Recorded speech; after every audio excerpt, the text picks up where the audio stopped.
Am I the a-hole for refusing to help my sister out financially even though I can't afford to?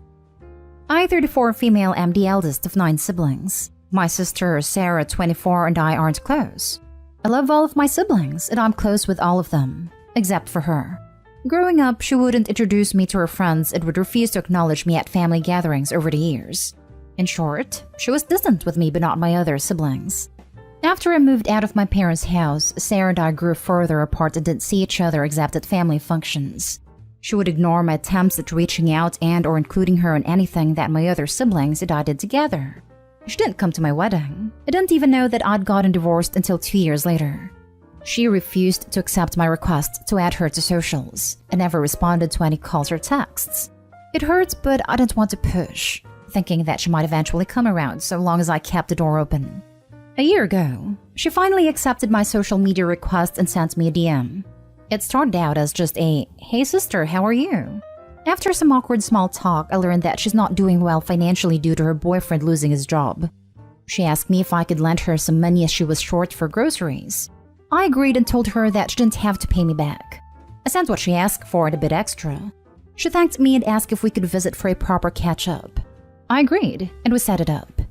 The visit came and went, and she didn't show up or answer my call/texts. I assumed that something came up and texted that she let me know when we could reschedule. 2 days later, she DM'd saying her cell phone had been cut off for non-payment. She asked for help to get it reconnected and said she'd pay me back when she could. I agreed and sent it to her. A few days later, and she asked for more money.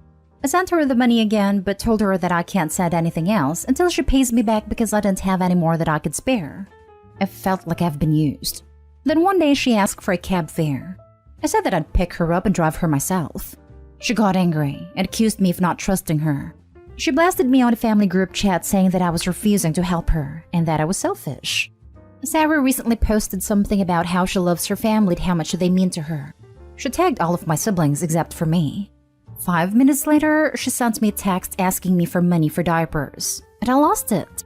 I asked her why she only ever contacts me when she wants money, and that I was feeling used. She denied it and said she was angry that I could accuse her of such a thing. I sent her screenshots to prove it. She said, just forget it then. I tried to apologize for being rude, and she ignored me. A few days ago, she asked for help paying for rent and offered to repay the loan as soon as she could. I could help, but I don't want to. I feel like I'm being used. It hurts that she only ever contacts me when she wants money. So, am I the a-hole? Why do you feel bad for accurately calling her out for using you? Like, totally not the a-hole. Please stop funding her life. You're so desperate for a relationship with her that you're allowing her to manipulate you into giving money. Don't fall for that crap. I feel bad because I don't want my nieces to go without. My family and I try to look out for one another without getting into each other's personal lives or finances without invitation. There was a bit of parentification going on when I was a kid too, so I kind of see her as a daughter of sorts. Still not your issue.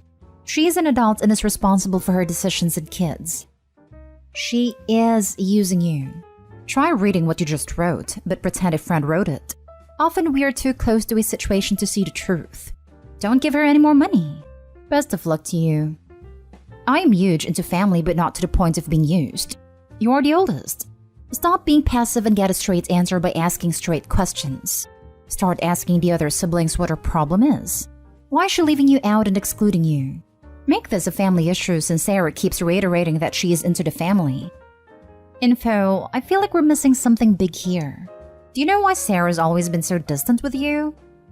I think it's because she and I are so far apart in age. I don't really know, to be honest. Not the a-hole, but refusing her could put you in a bad situation with the family. Have you talked to your family about this? Maybe point out that she blatantly left you out of her post about family and show them your receipts of her only contacting you for money. I've talked with a sister and brother that she's closest to about it. They said they talked to her, but that I should just let it go and stop trying so hard to win her affection. They said that I need to just stop sending her money. Apparently she used to hit them up all the time until they cut her off financially, and said that she's a grown woman who can and should take care of herself. There's your answer. Cut her off. Next story is titled, Am I the a-hole for pressing charges on my mom when my family told me not to? I, 18 female, and my boyfriend, 22 male, have been living in our first apartment together for a while now. completely independent from our parents. I have never had a good relationship with my mom, 37 female.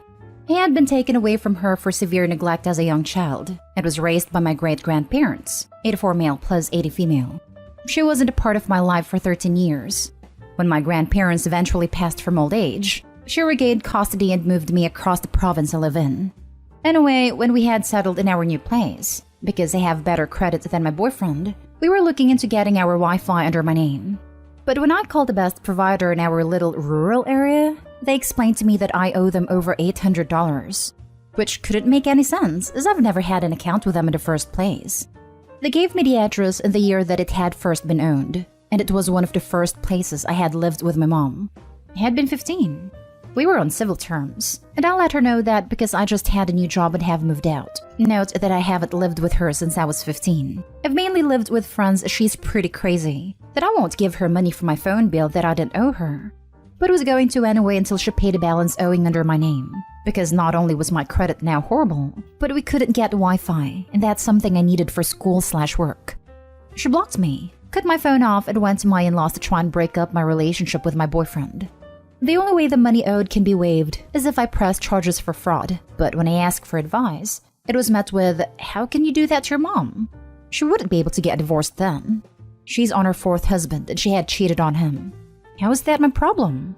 Anyway, am I the a-hole? Should I do it?" You don't press charges. The province does. The fraud can be shown with your birth certificate. You're not old enough to sign a contract when this account was opened, so provider was negligent.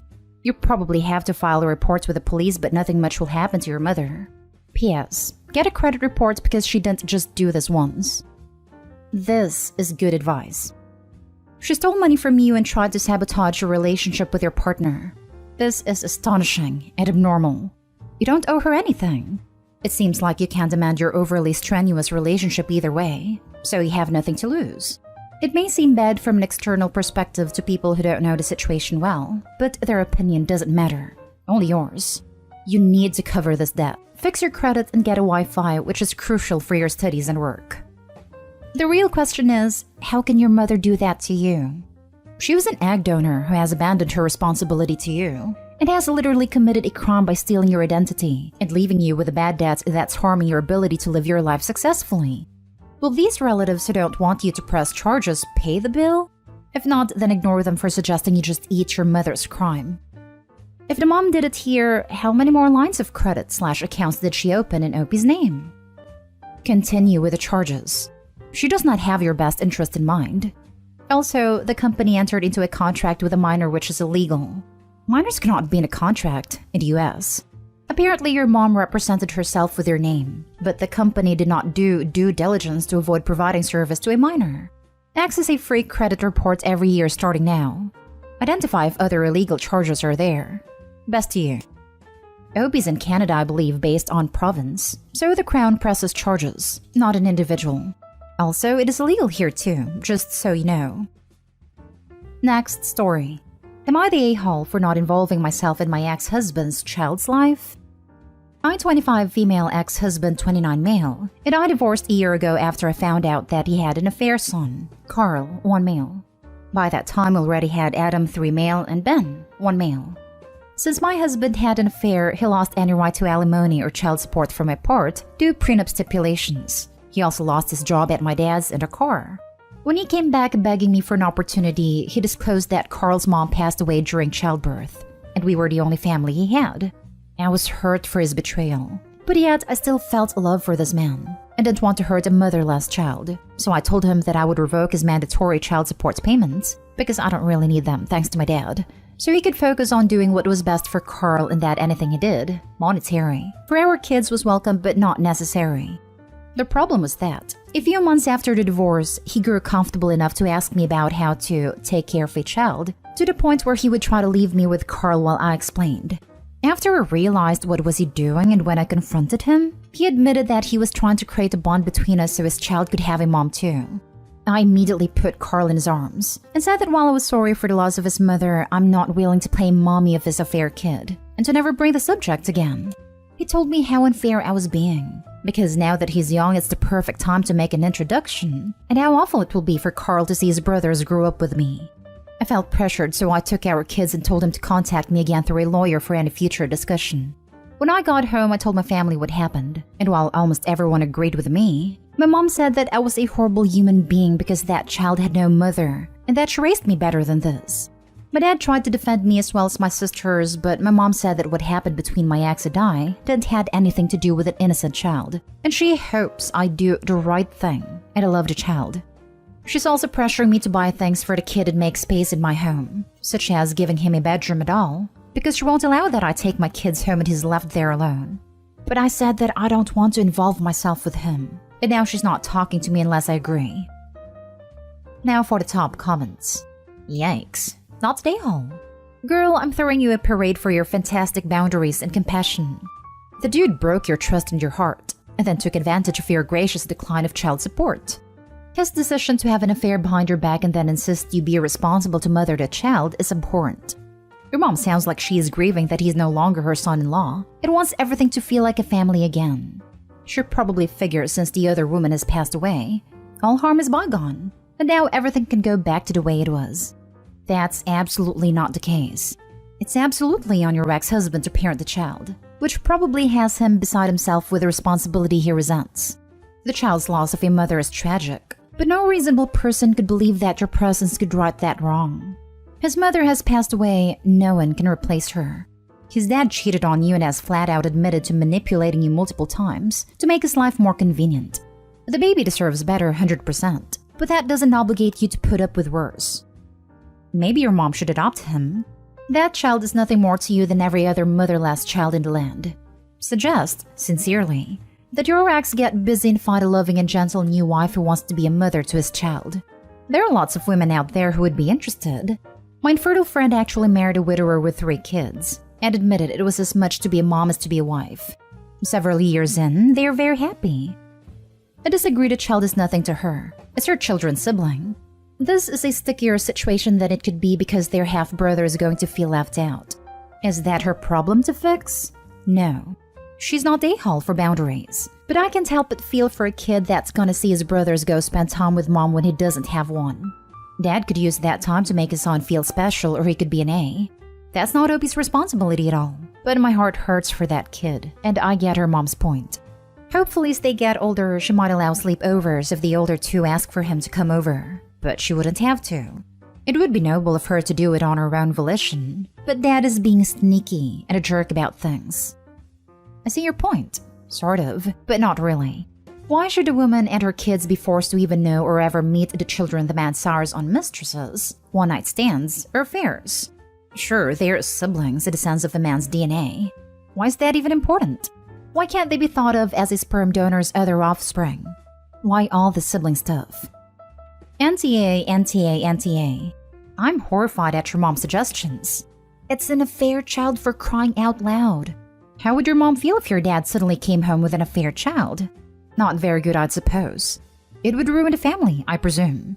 Now, your kids are still young, but if they were any older and they understood this, they probably won't be very welcoming of this kid too. You are not a saint, and you do not owe that child and your ex anything. No, no, no. Even if the child did nothing wrong, why do you have to live with the proof of your ex's infidelity? It would take a toll on you and affect your emotions. How would your mom feel if your dad suddenly came home with an affair child? She would probably take him in. My mom herself is an affair kid. She says that not having someone loving you or accepting you is horrible, and that I'm in a position to help because the baby's young, motherless, I have the time and money, so I have to do what's best. Now for the last story. Am I the a-hole for telling my nephew it's not his birthday? My daughter's 7th birthday was yesterday. We went by my mom/her grandma yesterday for dinner, cake, and gifts. My brother and my nephews were there too, and daughter gets along well with her cousins. My mom has this birthday crown that she has the kids wear when it's their birthday. One of my nephews, 5, asked my daughter if he could wear the crown for a little bit. She agreed. Then when we were doing cake, he asked her to help her blow out candles. She said sure. I kinda looked at my brother, hoping he'd say something to his son, but he didn't.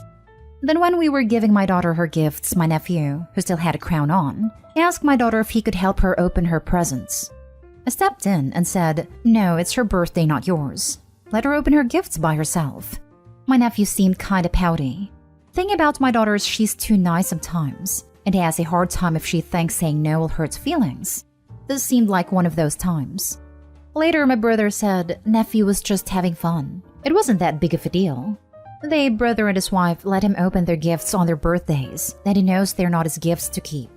I said, yeah, but that's you, an adult. She's a kid and should get to celebrate her own birthday without sharing it. My brother said I'm teaching my daughter to be mean. Am I the a-hole? He is teaching his son that he always has to get his way and be the center of attention. 5 is plenty old enough to realize that other people matter, and not every day is about them. His kid is being raised to be entitled.